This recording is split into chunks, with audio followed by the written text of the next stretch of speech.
boa noite, molecagem da penumbra. Tá no ar mais um VHS.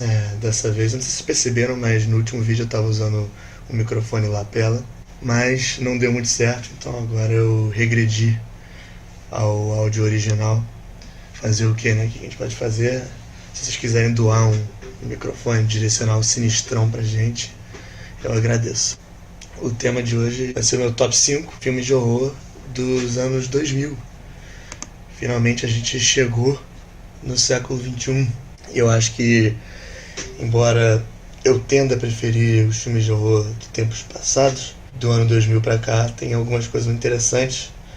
Lembrando que eu vou falar só o top 5 de 2000 a 2009. Assim, o resto é da década seguinte, vai ficar para uma instalação futura. Sem mais delongas, vamos começar falando de um clássico para mim, que é o Chamado, ou The Ring, do Gore Verbinski, que é o brother que fez Piratas do Caribe, Cavaleiro Solitário, é esse o nome dele, o Lone Ranger. Um diretor bastante badalado, fez uma adaptação, né? Porque o Chamado é a adaptação do Ringu, que é um filme japonês lançado alguns anos antes, de 98, né? Do Hideo Nakata. Confesso que eu não vi o original, só vi a adaptação americana, mas eu gostei bastante. Tipo, eu vi na época que saiu. Eu era bem medroso, não curtia muito ver filme de terror, mas eu encarei esse com um amigo e é engraçado, né? Porque, como todo mundo sabe, o filme trata de uma fita de VHS. VHS é o programa que, quando você assiste ela, recebe uma ligação que te notifica que você vai morrer em 7 dias. A gente tava lá vendo o filme escaldadão, assim. E eu juro, mano, assim que acabou a porra do filme, assim que acabou, o celular do amigo tocou.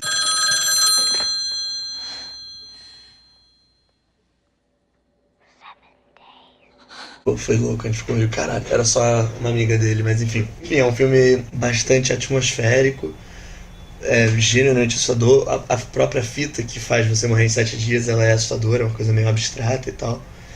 A trama é bem inovadora e criativa. Acho que foi uma coisa que inspirou ares revigorantes ao horror moderno. É um blockbusterzão, mas é realmente efetivo.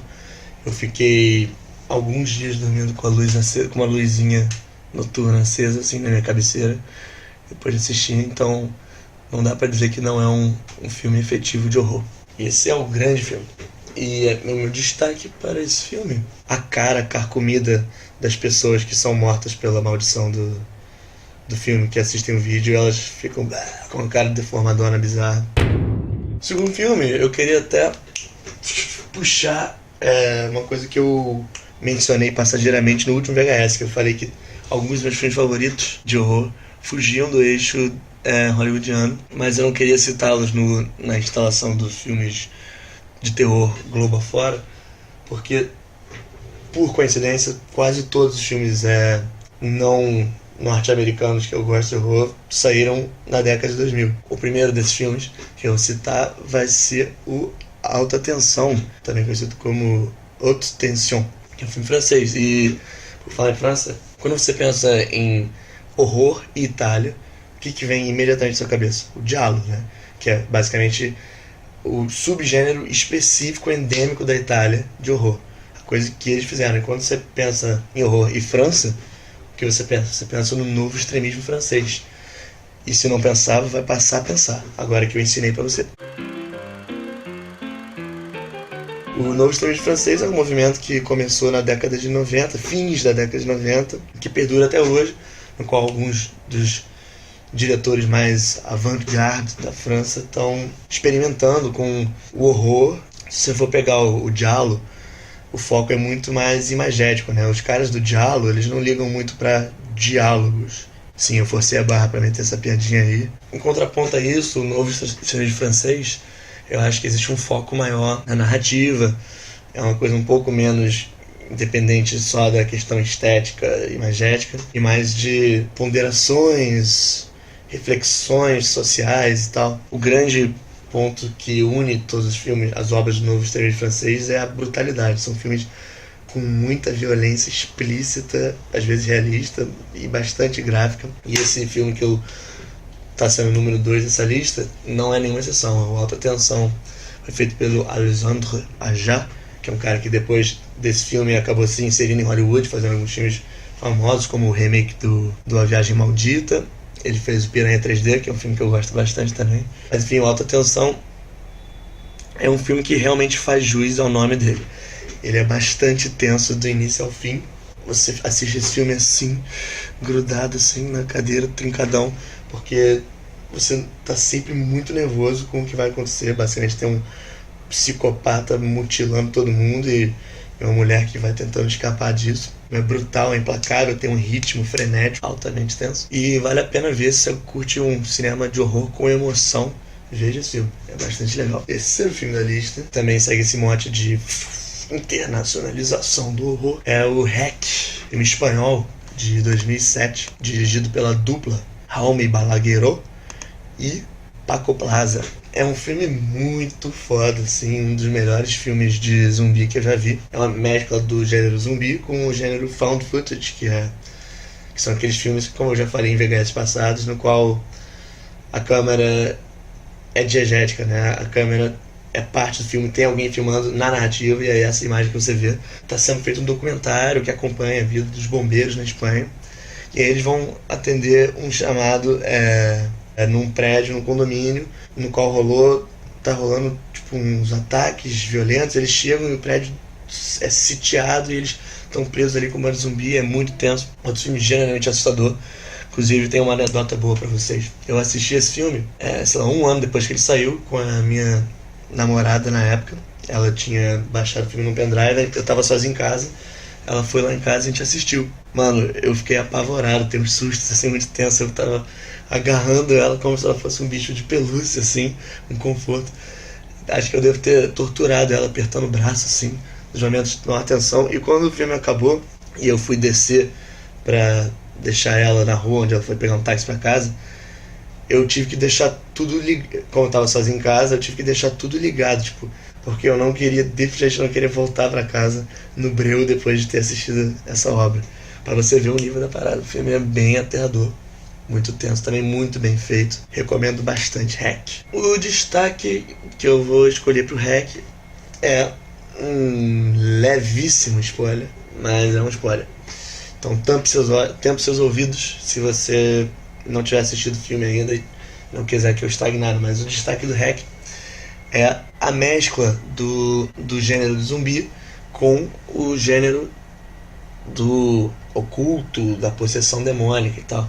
Geralmente filmes de zumbi querem sempre atribuir a infecção a uma coisa científica, um vírus da raiva que sofreu mutação, alguma coisa desse gênero epidêmico, enquanto que nesse filme a raiz da epidemia, na verdade, é uma mulher possuída que estava tentando ser exorcizada e estava sendo estudada pelo Vaticano, que numa tentativa de consertar acabaram pegando um vírus demônico que foi se espalhando. Isso é uma abordagem bem interessante e peculiar e única do filme. O quarto filme, peraí, me hidratar aqui com esse refrigerante cujo nome eu não vou falar, a não ser que eles queiram me patrocinar numa instalação futura. O quarto filme é de um país que não é tão conhecido pela sua produção de horror, que é o Deixa Ela Entrar, do Thomas Alfredson, filme sueco de 2008. Não confundir com a versão americana que foi feita depois, que eu não assisti, mas francamente tem cara de ser bem caída. O original é um filme também muito foda, filme que me arrebatou assim quando eu vi, muito catártico, muito lindo visualmente, assim, tem umas tomadas fantásticas, assim, é um filme de horror, mas é bem sutil, não é aquela coisa que fica in your face, assim, blá, sacou? Não é escandaloso. E até o horror, ele é uma coisa meio subjacente ali. O foco quase tá mais na dinâmica dos personagens, que no caso, um garoto conhece uma menina muito estranha, que mesmo no rigoroso inverno escandinavo, ela não veste quase roupa nenhuma, tá descalça na neve, assim, e ele vai descobrindo que essa criança é muito estranha, até concluir finalmente que ela é uma vampira, com poderes, todas aquelas características que a gente costuma atribuir ao vampiro. O filme vai trabalhar na relação deles e também a necessidade dessa menina de se alimentar. É muito legal o filme, tipo, ele tange a infância e a relação de uma criança com seus pais. É um filme singelo, delicado, elegante, tudo de bom, tudo coisas que você não costuma associar ao horror. Mas enfim, gostei bastante desse filme, recomendo demais. O destaque desse filme vai ser uma cena que eu não posso entrar muito em detalhe, porque ela é basicamente o clima desse filme, mas é a sequência da piscina. Eu não quero estragar muito, eu só quero dizer, reparem, quando rolar uma cena na piscina, preparem-se que vai acontecer uma coisa muito sinistra. Essa cena é genial, muito foda. Bom, agora já falei 4 filmes, né? E pra não perder a tradição, vou ter que fazer algumas menções honrosas, só pra garantir que esse top 5 vai ter mais de 5 filmes sendo mencionados. Muito passageiramente eu quero mencionar os Jogos Mortais. Não vou me estender porque eu já falei sobre esse filme. Jogos Mortais é um filme foda, assistam. Quero falar de um filme que todo mundo odeia, que é O Albergue, do Eli Roth. É um filme que apanhou bastante da crítica e até de fãs de horror, por ser um festival de violência, que faz aquela coisa meio torture porn, né? Mas eu vou te falar que eu gostei bastante desse filme. A exemplo da atenção, achei um filme eletrizante. O Racha pro Inferno, do Sam Raimi, é outro filme da década de 2000 que vale a pena. Se você gosta de filmes como Evil Dead, né? Vale a pena ver aquele filme de horror com aquele trash meio discreto e tal. Mas agora eu quero falar do número 5 oficial para encerrar essa lista, que é nada mais, nada menos do que Shaun of the Dead, também conhecido como a péssima tradução em português, Tá Todo Mundo Quase Morto. Esse nome digno de Sessão da Tarde. O filme genial do Edgar Wright, o melhor filme do Edgar Wright, na minha opinião, que saiu em 2004, é uma produção britânica, basicamente é um filme de zumbi, but with a twist. É um filme de zumbi que tem uma pegada muito de comédia, assim, mas que também tange o melodrama, e ele hibridiza gêneros de maneira muito, muito eficaz. É deveras bem legal, tem umas cenas muito engraçadas, os diálogos, como o Edgar Wright, como sempre é o caso com o Edgar Wright, os diálogos são geniais, extremamente sagazes, umas conversas assim, umas ponderações, e também toda a linguagem audiovisual do filme é sensacional. As referências que o início do filme faz com o final e detalhes que acontecem no meio que vão preconizar o que vai acontecer depois. Todo filme do Edgar Wright tem essa pegada, mas esse é um dos filmes mais sofisticados nesse respeito. Muito legal, muito divertido e de certa forma emocionante. Como destaque, eu vou citar o surgimento, né, da grande dupla Simon Pegg e Nick Frost, que são os dois amigos que protagonizam o filme e sempre tem um rapport muito bom, as conversas, eles são geniais. E esse filme inaugurou a famosa infame ou famosa trilogia Cornetto. Do you want anything from the shop? Cornetto. Do Edgar Wright, que são 3 filmes muito semelhantes, assim, mas com tramas diferentes e sempre protagonizados pelo Simon Pegg, sempre coestrelados pelo Nick Frost. Vale a pena ver, só para se ligar nessa relação desses dois atores que são amigos na vida real e que realmente eles têm uma sintonia muito boa, uma sinergia e tal. With all doors and windows firmly locked and barricaded. Police E com isso eu encerrei meu top 5 filmes de horror do ano 2000 e é isso, galera. Acho que vocês estão com um arcabouço bom aí de sugestões, coisas para você ver, para se inteirar do que houve de melhor nesses últimos anos. É isso aí, acabou.